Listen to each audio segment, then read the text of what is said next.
Hi again, friends. Welcome back to Story Time with Kate.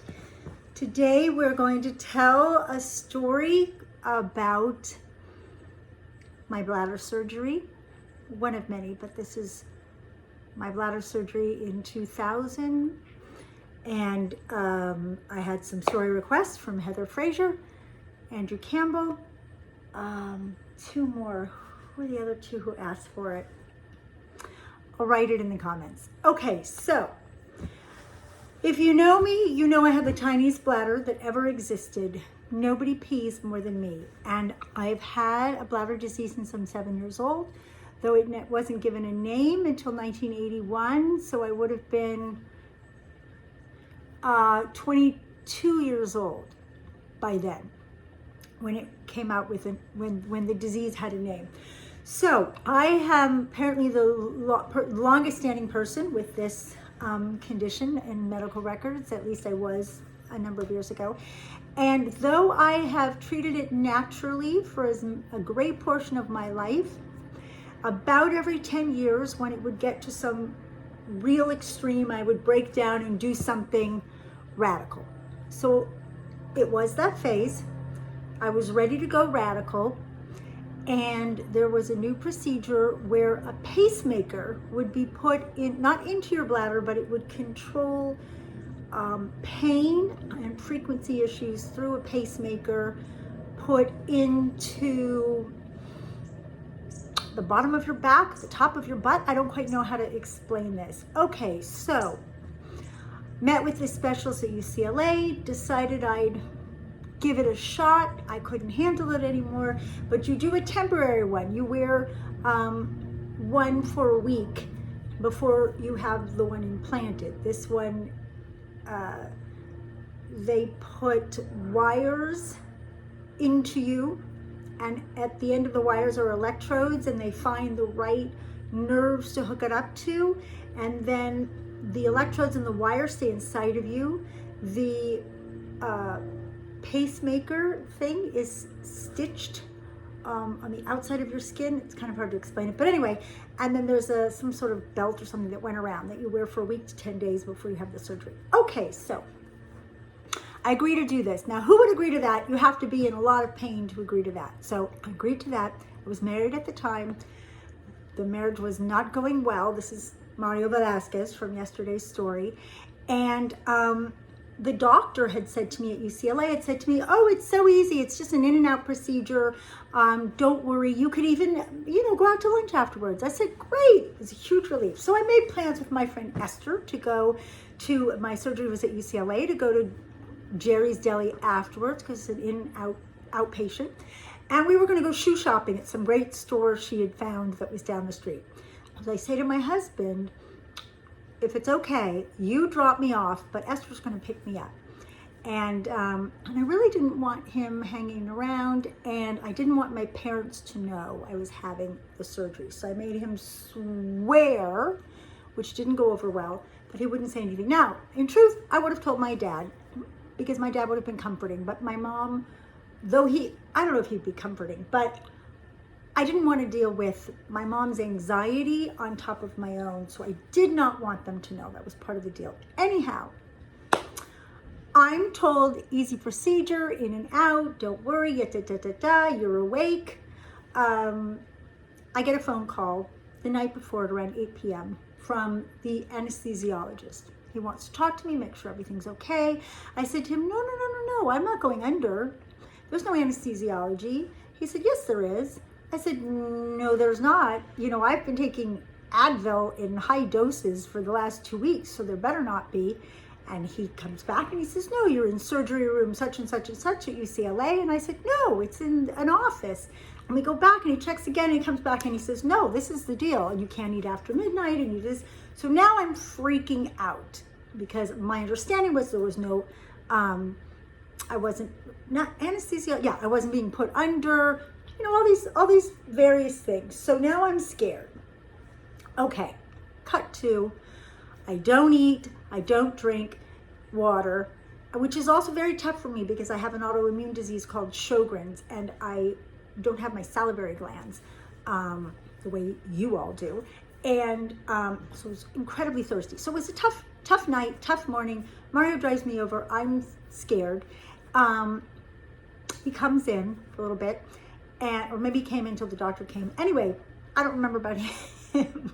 But here's what I remember. I'm still so upset. Now they tell me to come at 6 a.m., but they had originally told me to come at 9.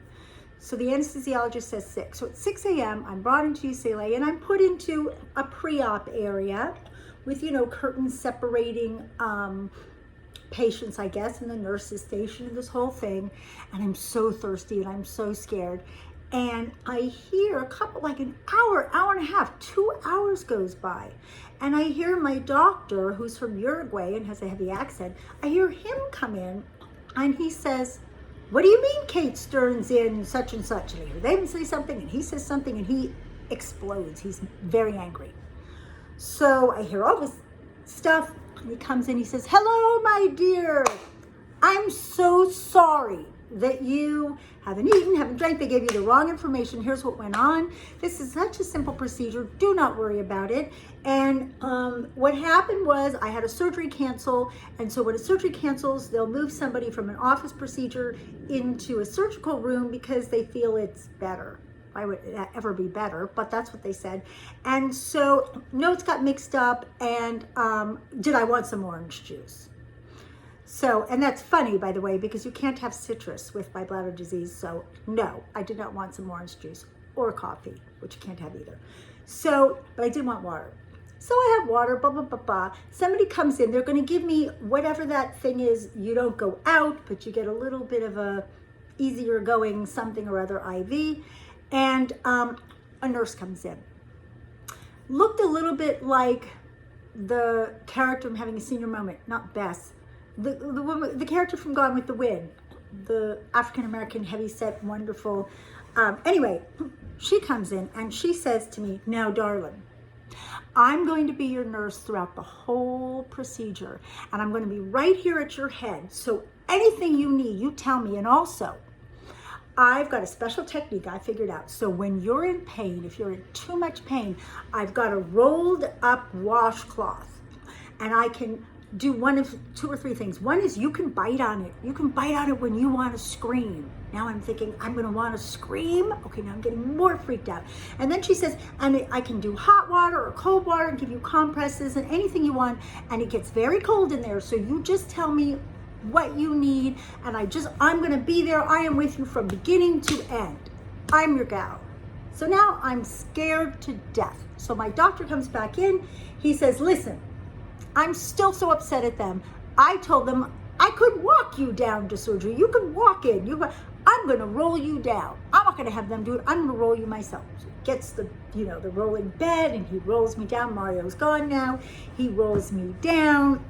I don't have an IV in, so whatever they gave me was just supposed to maybe relax me a little. I don't remember. You have to be awake in this surgery. You'll hear why in a minute. And as we're talking, the bed hits a wall. Boom, hits the corner wall. And he says, "I don't usually do this. I'm so sorry." Up. And in I go into the operating room, which is like a walk-in refrigerator. It must be, 60 degrees below zero or something. And the only time I've been in that kind of weather, and I have, is when I went to school in Missouri for a year. And it was our coldest winter in 11 years. And it did get to, with the wind chill factor, 50 degrees below zero. That was fun. But anyhow, this was a lot less fun. Okay, they get me into the surgery room. They lay me down on my stomach. They open up the surgical gown. So I'm naked. Let's go with that. And this story may be too much for some of you, especially men, but I'm just going to throw this in. I'm naked. I have my period. So I have a part. I'm sorry to tell you this, but it just goes with the whole thing. So I'm already uncomfortable, right? Physically and emotionally. Okay, so I'm naked and suddenly, and it's freezing, they do something to the bed, which makes it go at an angle. So now my ass is up in a V, okay? And I'm like this, and I'm laying down and it's freezing, and they strap me to the table. Now, my head is to the side. I can see what would you call it? Where all the surgical instruments are in this metal cabinet I can see all of the things inside. The scalpels, is this, that. So it wasn't a fun thing to face. I'm seeing everything. Okay, so Bessie, because I can't remember her name, but it was something like Betsy, my nurse, let's call her Betsy. Betsy says, how you doing, sweetheart? Don't forget, I'm right here. I got the towels, I got the this, I got the that. Okay, doctor comes in. Okay, how you feeling? You okay? I'm going to tell you step by step what we're doing so that you're not in the dark. And you do need to be awake because I'm going to check a response thing with you. And we're going to give you some shots now to try and numb the area. Okay. Door opens. I can't see anything. I'm strapped down. Door opens and I hear a lot of shuffling. I hear this. And I can see in the reflection of the metal cabinet a lot of shoes, a lot of men's shoes. I count 9 pairs of shoes. And I suddenly realize there are people coming to watch my surgery. Did they tell me it was a teaching hospital? I guess you're supposed to know this, UCLA. Never occurred to me. So I'm naked, my ass is up like this, I have my period, and there's 9 guys in the room. Okay, so he says, all right, sweetheart, we're going to get started. So the first thing we're going to do is we're going to give you a shot. I'm going to try and numb the area where we will be putting the wires down. Okay. So they give me the shot, I'm okay, I wait through that, and then time goes by. Oh wait, forgot a key thing. After the shot, okay, I hear what sounds like Sharpies on my butt.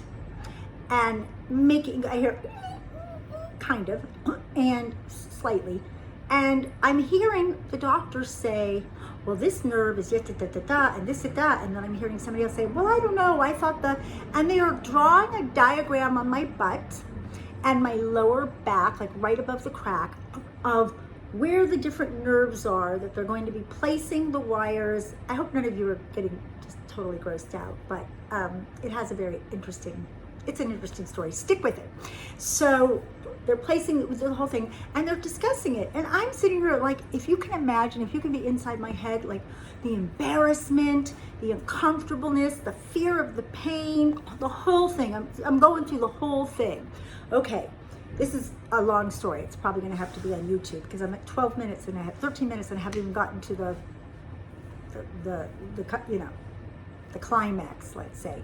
Okay, so he says, okay, sweetheart, you should be numb now. We are going to start putting first wire down, and I want you to just tell me what you feel. Okay, so they must make a little incision or something. They start to put the wire down, and I am screaming bloody murder. I feel everything. I'm just screaming. And then I hear this. She shouldn't be feeling anything. Well, that's interesting. Okay, hold on. You'll be fine. Meanwhile, Betsy is sitting there with the washcloth, wringing this out, saying, oh, grip my hands. Thank God for her. And I'm gripping her hands. Okay. 7 shots later, I was numb. 7. So that took about 20 some odd minutes, and I have been screaming at the top of my lungs each time. Screaming, and they're all saying, this is so strange, you shouldn't be like this, it shouldn't be numb. It should be numb. And suddenly, now remember I'm strapped down, ahead, a red-headed, freckly woman's face, don't know where she came from, pops into my view and she says, I'm gonna make up her name. Hi, Kate. I'm Judy Trump from the Medtronic Pacemaker Company. We're the original creators of the pacemaker for the heart in 1971. Would this be an inopportune time for me to ask you a few questions? And I say, Judy, I'm in a little bit of pain right now. Is there any chance we could talk later? Or say when this is over? And she says, Oh, absolutely. I'll be right here throughout the whole procedure. You take care now. And then boom, her head disappeared. Okay, so now the doctor says, all right, Kate, you're numb now. We're gonna go. So here's what's gonna happen. We're gonna start with the first nerve that we wanna isolate and get to. And we are going to slip a wire into you with an electrode at the end down to that nerve. And when it touches the nerve, I'm gonna give you a little jolt, a little electric shock. And then I want you to say, or call out, whatever, from 1 to 10, the number of you feel on the pain scale. And then I want you to tell me whether you feel it inside your vagina or up inside your anus. So you just need to say something like 4 vagina. Okay, are you ready? Okay, so no need to explain how I'm feeling at this point. And the first jolt comes and I scream at the top of my lungs, 10, 10, vagina! And they say, 10 shouldn't be a 10. And Betsy's there going, honey, are you okay? It's okay, just bite on this. And she's putting the rolled washcloth in my mouth. Okay, the next one comes. And basically, the next 20 minutes goes something like this. 9, up my ass, 9. And then you hear, really? Oh, shouldn't be like that. Ba, ba, ba, ba, ba, ba, ba, ba, ba. Okay. We get through what was apparently supposed to be about a 21-minute surgery procedure in 1 hour and 14 minutes. And as I'm screaming, alternating, up my ass, vagina, until I got to, let's say, 2, when that was satisfactory, the pain level was down enough. And just as they're saying, I think we're good now, guess what? Boom, red-headed, freckly face pops in again. And she says, and I quote, hi, Kate, this is Judy Trump from the Medtronic Pacemaker Company.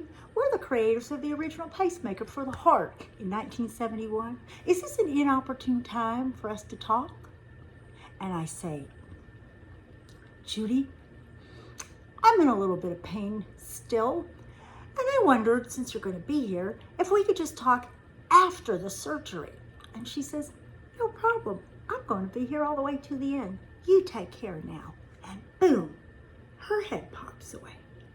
Okay, so the men, I guess, file out, the students, all male, it seemed to me, file out. He says, well, you did great, kiddo. I'm sorry we put you through that. I think you're going to be great. We're going to see you in 7 to 10 days. And hopefully this is a success and we'll do the permanent one inside for which you are asleep. Okay, so he leaves. Betsy gets me up. She was my savior. We're hugging this whole thing. And I go to step off the table and guess whose leg doesn't move at all? Mine. They had temporarily paralyzed, I don't remember if it was my right or my left leg, with some nerves that they hit. I could not walk. I could not move at all. So now there's that freak out. The doctor comes back in. They realize what they've done. Don't worry, it'll come back. They get me in the wheelchair. Off he goes. And I am to meet with Judy Trump. That's not her name. That was my probation officer when I was young, but that's the name I gave her. I'm to meet with her in an office. Okay, so now I'm up there. I can't move. I've been through the most painful thing of my entire life. And don't forget, he told me I could go to lunch afterwards. And I was going shoe shopping with Esther. Okay, so Judy comes in and she says, I said, Judy, don't tell me again who you are. I know who you are. You don't have to tell me. Just tell me what you're here for. So she says, I'm here because this is a relatively new surgery and you are one of the youngest people to have this surgery. And I was about, 40 and 41 something. And she says, and I'm going to tell you how this works. So there's a little remote that you're going to hold on to. And what you want to do is you're going to press the numbers from 1 to 4. And you're going to start with 1, which is a vibration that you're going to feel inside your vagina and up inside your anus, the way you did during the surgery. And it's going to send that, and what it is doing, it is stimulating the nerves in a way to send the message to the brain that you do not have to go to the bathroom as often as you have, and so also so that you are not in pain. So I said, okay. And she says, and by the end of the week, our goal is that you can get up to the number 4 and the vibrations will be stronger. Meanwhile, you're to lay down as much as you can, but in a few days, you're to get up and move around and, treat yourself as normal. And you're to write down how often you go. So if you have a 2-hour interval in between, or say a 4-hour, which I don't ever remember having in my life, but I did with this thing on, you'll let us know. Okay, so she says, so I'm your person. I'm your person through the Medtronic Pace company, and I'm your person. You need anything, you just call me day or night.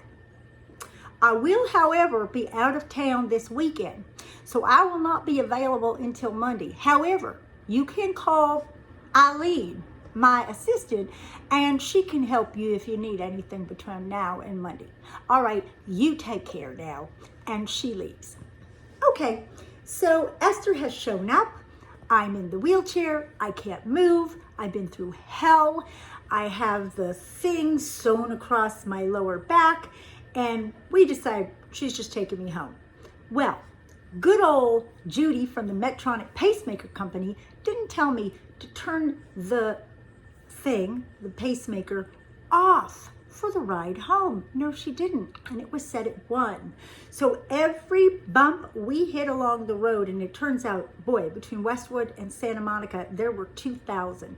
Every time I got a shock, where, and I was ready to scream. So we call back and they said, well, did you turn it off?